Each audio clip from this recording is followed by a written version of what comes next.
Olá, os investidores do futuro!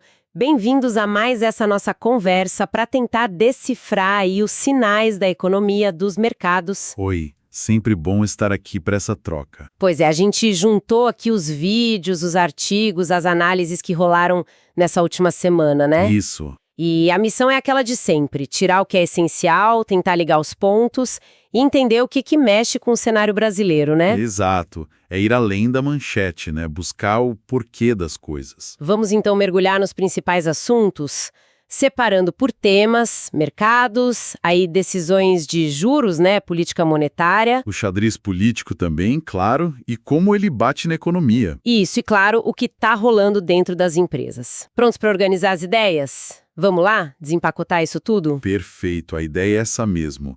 O que está por trás de um recorde na Bolsa, por exemplo? Por que o BC tomou essa ou aquela decisão? Como uma tensão lá fora vira número aqui, né? Exato, é essa conexão que a gente busca. Então, começando pela B3, a Bolsa Brasileira viveu uns dias assim de euforia ali em meados de setembro, certo? Certíssimo, foi impressionante. O Ibovespa bateu recorde nominal várias vezes seguidas. Passou dos 144 mil, depois 145 mil, chegou a beliscar ali os 146.400 pontos, né? Isso, e os fechamentos também, recordes históricos. Um otimismo forte. Mas aí fica a pergunta, né? O que está por trás disso? O que está alimentando essa alta toda? Olha, a gente observa uma dinâmica bem clara aí. E é fundamental para entender o momento, viu? Qual seria? Uma parte bem grande dessa força compradora veio de fora. Capital estrangeiro. Ah, o fluxo gringo. Exato. Tem um sentimento de FOMO, sabe? Aquele medo de ficar de fora que circulou entre os gestores globais. Eles olham para o Brasil, comparam com outros emergentes. Talvez lembrem daquele rally recente da Argentina, né? Apesar dos... Tropeços lá do Milei terem afetado a bolsa deles recentemente. E aí vem a oportunidade aqui. Exatamente. Vem uma janela de oportunidade. E essa ideia de oportunidade está ligada à percepção de que as nossas ações estão baratas, é isso? Muito ligada. Os múltiplos, tipo preço sobre lucro do Ibovespa, estavam girando ali perto de 8,5 vezes. Bem baixo, né? Comparado com a história e com outros lugares. Muito baixo. Bem abaixo da média histórica e, assim, consideravelmente descontado se você compara com S&P 500 ou até Índia, Europa. Faz sentido. Esse valuation baixo é um dos pilares, sem dúvida. Uma das análises que a gente viu, acho que do Fernando Ullerich, falava dos 4 ventos favoráveis. Ah, eu vi essa análise. Quais eram mesmo? Justamente esse valuation baixo, né? Um dólar mais fraco globalmente, Certo. a chance de uma rotação de capital saindo dos Estados Unidos, por exemplo, Certo. e um ciclo de juros global que, em tese, ajudaria a gente. Uma combinação interessante de fatores. É uma conjunção que chama a atenção de quem está lá fora, com certeza. Mas assim, essa euforia toda lá fora não parece meio desconectada da cautela do investidor daqui? Eu lembro de ter visto algo sobre isso. Como assim? Que enquanto o gringo comprava, o investidor local estava vendendo. Realizando lucro, talvez, ou mais preocupado com as coisas aqui dentro. Não tem um sinal aí? Uma desconexão? É um ponto excelente. E há uma tensão real no mercado, sim. O fluxo local muitas vezes reage mais rápido, né? Aos ruídos políticos, às incertezas fiscais aqui de dentro, que não somem. O estrangeiro, por outro lado, pode estar olhando mais o relativo. O Brasil está barato comparado com os outros. E o dinheiro global busca retorno, né? Entendi. E tem mais uma coisa, a queda do dólar global ajudou, ele chegou a ser negociado ali perto de 5,27, 5,30. Né? Sim, o dólar deu uma recuada. É importante dizer que não foi só o real forte, isolado. Foi uma fraqueza geral do dólar americano. Teve analista falando em pior semestre em 50 anos. Talvez por causa da política do Trump, enfim. E dólar mais baixo torna tudo aqui mais barato para eles, né? Exato. Tanto a bolsa quanto a nossa renda fixa, com esses juros altos, ficam mais atrativas em dólar. E falando em juros, isso leva a gente direto para a super quarta, né? Aqueles dias 17 e 18 de setembro. Foram cruciais. Com certeza. Decisões importantes de política monetária lá nos Estados Unidos e aqui. Lá fora, o Fed, o Banco Central Americano, fez o que o mercado já meio que esperava, né? Cortou os juros. Sim, cortou. A taxa foi para a faixa de 4% a 4,25%. E o que mais chamou a atenção foi a sinalização para o futuro, certo? O tal do Dots Plot. Exatamente, aquele gráfico que mostra o que os membros do comitê esperam. E ele apontou para mais 2 cortes em 2025 e um lá em 2026. E qual o impacto disso no mundo? O impacto é global e imediato. Juro mais baixo nos estados tende a quê? Diminuir a atratividade dos títulos deles, né, do Tesouro Americano. E o dinheiro vai para onde tem mais risco e mais retorno potencial. Isso. Empurra o capital para ativos de mais risco. Ações, mercados emergentes, é um vento a favor para países como o Brasil, teoricamente. Teoricamente. Porque aqui no Brasil a história foi bem diferente, né? Pois é. Aqui o Copom, o nosso Comitê de Política Monetária, foi na outra direção. Optou por manter a Selic parada, estacionada em 15% ao ano. E o comunicado que saiu junto com a decisão. O pessoal achou duro, né? Bastante duro. O Copom justificou a manutenção falando de um cenário que ainda preocupa. O que preocupa o Copom? Basicamente, as expectativas de inflação para os próximos anos continuam desancoradas, ou seja, acima da meta. A atividade econômica está mais resiliente do que eles talvez esperassem. E o mercado de trabalho? Aquecido. E isso pressiona preço, na visão deles. Com base nisso tudo, eles sinalizaram que precisam manter o juro nesse nível alto por um período bastante prolongado. Foi um balde de água fria para quem esperava corte de juro em 2025, então. Total. Acabou com essa esperança, pelo menos por enquanto. Mas teve uma coisinha no comunicado, né? Uma mudança sutil que algumas análises, tipo a da Marília Fontes, pegaram como sinal importante. Quase uma mensagem ali nas entrelinhas. Sim, e essas nuances são cruciais para a gente tentar entender a estratégia do Banco Central, né? O que foi que mudou? O Copom tirou do texto uma frase que estava na ata da reunião anterior. Algo como continuação na interrupção do ciclo de alta. Tiraram essa parte. E o que isso significa? Ao tirar isso, o BC sinalizou que a chance de novas altas da Selic diminuiu bastante. Caiu muito a probabilidade. Ah, interessante. Então não é que vão cortar agora. Não, longe disso. Mas indica que talvez o pico do juro já tenha chegado e que o próximo movimento, mesmo que demore talvez só lá no primeiro trimestre de 2026, seria para baixo. É um ajuste fino na comunicação. Preparando o terreno, talvez. Exatamente. Preparando o terreno. É interessante essa leitura e parece reforçar a ideia de um Banco Central, agora com o Galípolo na presidência, buscando mostrar a independência técnica, né? Mesmo ele sendo uma indicação do governo Lula. Sem dúvida. A decisão foi unânime pela manutenção, alinhada com o cenário técnico que eles apresentaram. Faz sentido. E quando a gente compara os cenários, EUA e Brasil, as decisões fazem sentido dentro da lógica de cada um, né? Como assim? Lá nos Estados Unidos, a inflação está mais perto da meta deles. Era 2,9% anualizado contra a meta de 2%. Aqui, o nosso IPCA acumulado em 12 meses até agosto estava em 5,13%, bem mais longe da nossa meta de 3%. A distância é maior aqui. Bem maior. E tem o nosso mercado de trabalho, que a gente vai falar mais daqui a pouco. Atingiu mínimas históricas de desemprego. Isso, para o Copom, é uma pressão inflacionária maior do que a que eles veem lá nos Estados Unidos agora. Entendi.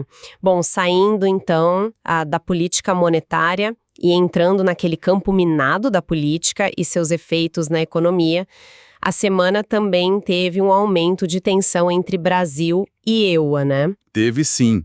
Aquelas declarações do secretário de Estado americano, o Marco Rubio, sobre possíveis sanções adicionais ao Brasil. Ligadas à condenação do ex-presidente Bolsonaro pelo STF, né? Isso gerou uma certa apreensão. E não ficou só no discurso, né? Bateu direto no mercado.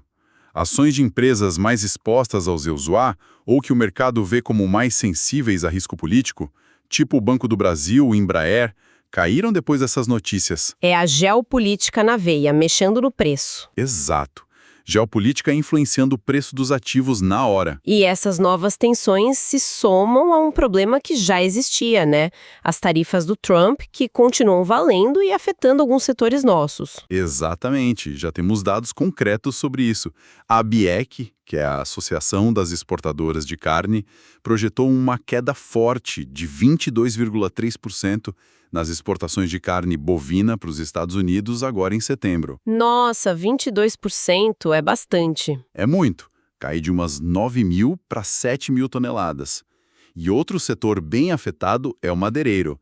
Eles falaram em 4 mil demissões e férias coletivas para mais 5.500 trabalhadores por causa dessas barreiras. Fica muito claro como a decisão lá fora impacta o emprego aqui, a economia real. Muito claro, é direto impacto. E qual a reação que o Brasil está fazendo segundo as fontes? Olha, a estratégia parece ser dupla. Por um lado, correr atrás de diversificar mercado. Foco na Ásia. Filipinas, Indonésia, Vietnã, que você mencionou. Isso. Esses países foram mencionados como alvos para aumentar a exportação. E, por outro lado, intensificar o lobby lá nos Estados Unidos. Tentar incluir produto brasileiro tipo carne, café, na lista de isenção de tarifa. É uma briga comercial e diplomática. Exatamente. E para complicar um pouquinho mais, teve aquele episódio do visto restrito para o ministro da Saúde, o Padilha, e numa reunião da OPAS lá nos Estados Unidos. São coisinhas que vão somando, né? Criam um clima mais tenso. Pois é, mas nem tudo é tensão bilateral, né? No cenário multilateral, teve uma notícia que pode ser boa. O anúncio de que as negociações do acordo Mercosul-União Europeia finalmente acabaram. Pelo menos segundo o ministro Mauro Vieira. É uma notícia com um potencial enorme, sim. Mas ainda falta chão, né? O que falta... O acordo precisa passar pelo Conselho Europeu e depois ser ratificado um por um pelos parlamentos dos 27 países da União Europeia. E a gente sabe que tem resistência, principalmente da França, por causa do agro deles. Ah, a questão agrícola sempre pega. Sempre. Mas se passar, né, se e quando for implementado, cria uma das maiores áreas de livre comércio do mundo. Seria um contraponto estratégico importante para essas brigas com os Estados Unidos. E ajudaria a modernizar a economia aqui. Seria ótimo. Agora, voltando o foco para dentro. A questão fiscal, né? O eterno calcanhar de Aquiles não sai do radar. De jeito nenhum. Um dos alertas recentes que apareceram nas análises foi sobre o gasto com funcionalismo público. Não para de crescer. A projeção é passar de 1,7 trilhão de reais este ano, somando União, estados, municípios. É muito dinheiro. E teve uma análise interessante, acho que do Ricardo Amorim, que ligou diretamente esse aumento com a política de reajuste do salário mínimo acima da inflação. Qual conexão? A lógica é que muito servidor municipal, principalmente em cidade pequena, tem salário atrelado ao mínimo e uma parte gigante dos benefícios do INSS também é indexada. Ah, claro. Quando o mínimo sobe mais que a inflação e principalmente mais que a arrecadação, isso pressiona as contas. Municípios menores, o próprio INSS, contribui para o déficit. Aí vem a pergunta sobre a sustentabilidade disso no longo prazo, né? E o impacto na capacidade de investir, de prestar serviço bom. É nesse cenário de preocupação fiscal que surgem aqueles alertas mais duros, né? O Armínio Fraga, ex-presidente do BC, usou aquela expressão forte: Brasil brincando com fogo por adiar reformas. Usou. Ele até comparou com a Argentina do Milei. Disse que, ok, o ajuste lá é controverso politicamente, mas pelo menos alguma coisa foi feita. O risco aqui, segundo Fraga, é a conta chegar depois, com juro ainda mais alto. E a dependência do Congresso fica clara, né? O próprio Haddad falou isso. Falou. O ministro da Fazenda disse que cumprir a meta fiscal em 2025 e 2026 depende da compreensão do Congresso Nacional. É quase um apelo para não aprovarem as pautas bomba, né? Aquelas que aumentam gasto sem dizer de onde vem o dinheiro. Só que, ao mesmo tempo, surge a ideia da tarifa zero nos ônibus. Pois é. Uma proposta que ganha força no debate, com um custo estimado aí entre 5 e 57 bilhões de reais por ano. Depende do modelo. Para muito economista, isso é uma potencial nova bomba fiscal. É um cenário fiscal bem complicado, cheio de incerteza. Mas olha que contraste. Apesar dessa preocupação toda e de alguns sinais de que a economia está desacelerando... Tipo vendas no varejo, produção industrial mais fracas... Isso, aumento de recuperação judicial, confiança do empresário mais baixa. Apesar disso tudo, Os dados do mercado de trabalho continuam surpreendendo, fortes demais. A última PNAD contínua do trimestre até julho trouxe números uau. Impressionantes mesmo. A taxa de desemprego caiu para 5,6%. É a menor da série histórica desde 2012. Incrível! O nível de ocupação, que é a porcentagem de gente em idade de trabalhar que está trabalhando, foi para 58,8%. Recorde também. Mais gente trabalhando. O número total de ocupados, 102 milhões, outro marco. E dentro disso, carteira assinada no setor privado, 39,1 milhões, mais um recorde. E a renda? A renda média real habitual subiu para R$ 3.484, maior valor da série também. Olhando só esses números, parece um cenário espetacular. Mas algumas análises, tipo a do Vinícius Torres Freire, pedem cautela. Falam em sinais de moderação na margem. O que significa isso? Significa que, assim, embora os números absolutos sejam recordes, o ritmo de melhora está diminuindo, se você compara com o trimestre anterior. Ah, entendi. O crescimento continua, mas mais devagar. Exato. O crescimento do emprego e da renda foi menor. Pode ser só uma flutuação normal, né? Ou pode ser o primeiro sinal de que o mercado de trabalho está começando a sentir o aperto monetário, os juros altos, que demora um pouco para bater no emprego. É essa contradição que intriga, então. Mercado de trabalho superaquecido. Exato. E outros indicadores mostrando que a economia está perdendo o fôlego.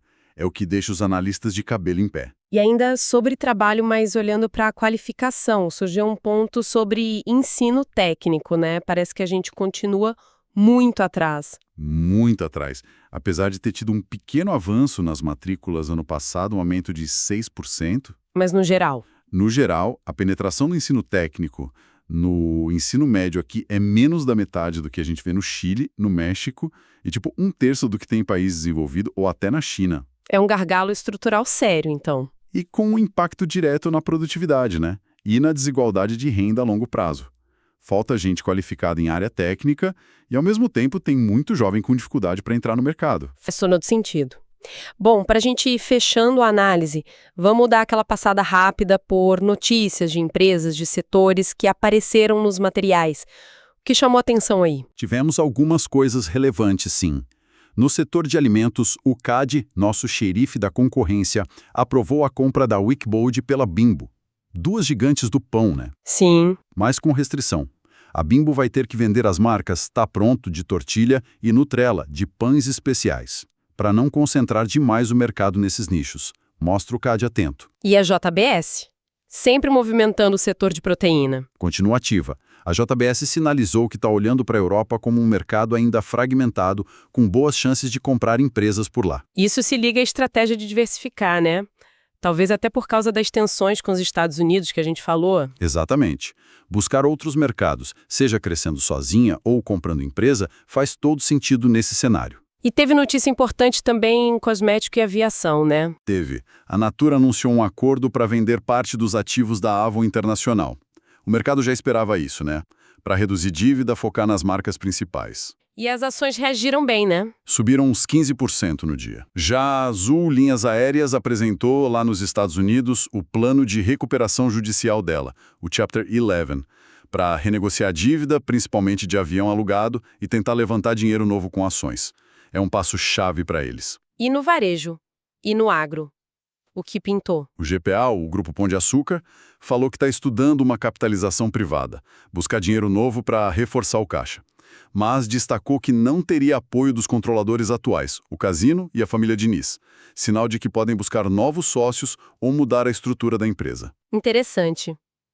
E o agro? Mentos pediu recuperação extrajudicial, um sinal das dificuldades depois do boom. Mas nem tudo ruim, né? Não. Por outro lado, a Conab previu safra recorde de soja e saíram notícias de alta no preço de fertilizante importante, tipo amônia e enxofre. Ou seja, mesmo dentro do agro, momentos diferentes para cada parte da cadeia, para cada cultura, muita coisa acontecendo. Muita coisa. E só para citar rapidinho, teve coisa lá fora também que pode respingar aqui, né? Google investindo pesado em IA e data center no Reino Unido, Alibaba na China também com robô IA. A Novo Nordisk com a pílula para obesidade. Exato, mercado gigantesco. E até aquela nota curiosa do fundador da Ben Jerry's saindo do conselho por briga com a Unilever e questão política. Mundo corporativo agitado. Uau! Que semana, hein? Muitas frentes, tentando amarrar isso tudo. Qual seria a grande foto? O que fica dessa análise toda? Olha, a imagem que fica é de um cenário de fortes contrastes, sabe? E muitas tensões. De um lado, essa euforia na bolsa, turbinada pelo dinheiro de fora que busca retorno num Brasil visto como barato e que pode ganhar com juro mais baixo lá fora. E do outro lado? A realidade aqui dentro. Uma política monetária que precisa continuar dura por causa da inflação e do mercado de trabalho forte.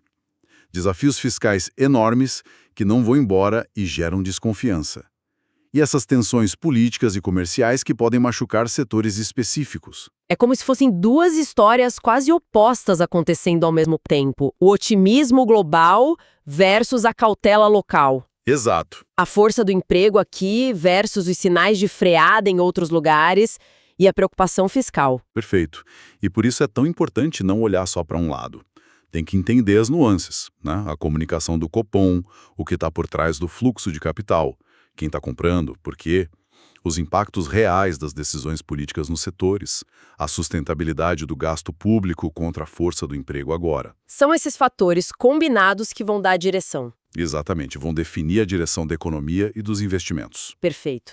E para a gente fechar, deixar aquela reflexão para os nossos investidores do futuro, conectando tudo que a gente levantou aqui dos materiais. Se a gente depende tanto desse fluxo estrangeiro para a bolsa subir, mas ao mesmo tempo precisa manter a Selic lá em cima para segurar a inflação aqui dentro, até onde vai esse otimismo que vem de fora? Ele aguenta os nossos desafios fiscais persistentes e as incertezas políticas internas que a gente discutiu hoje? Essa é a pergunta de $1 milhão. Ou melhor, de muitos bilhões de reais, né? A resposta para isso. Quer dizer, como esses vetores opostos, o impulso de fora e as amarras internas vão interagir? Qual vai prevalecer? Isso provavelmente vai ditar o ritmo e a direção dos ativos brasileiros nos próximos meses. Tem que ficar de olho muito de perto nessa dinâmica. Com essa provocação, então, a gente encerra a nossa análise desta semana. Obrigada pela companhia e esperamos ter ajudado a organizar as ideias nesse cenário tão cheio de coisa. Até a próxima, investidores do futuro.